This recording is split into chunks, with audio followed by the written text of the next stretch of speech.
In this video, I'm going to teach you how to share Microsoft Loop with external users. So in order to do that, you first need to head over to loop.cloud.microsoft in order to open their website.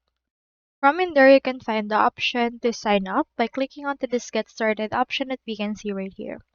This will help you create an account on Microsoft Loop.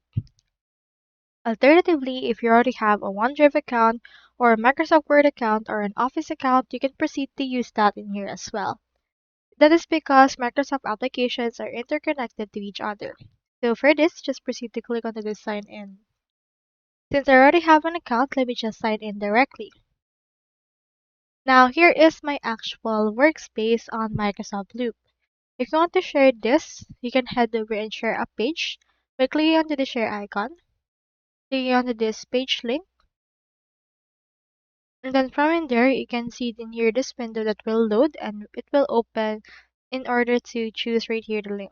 So anyone with the link can edit, so you can click onto the settings. Then from in there you can set permission as well as expiration date. You can also require verification such as password. So if you want to just add specific people, click on this people you choose and type in here their name. If you want to share it with the link, just head over and click on this one and just copy and apply the link. Alternatively, you can also share your workspace by clicking onto the share as well and choosing right here the workspace option. So doing that, you can actually add in here people that you want to invite. For example, let's invite right here this option and click on invite option right there. Then as you can see, I have successfully invited that member and they will be added right here once they have actually accepted my invitation onto this actual workspace. So that's all there is today and I hope this video successfully helped you out.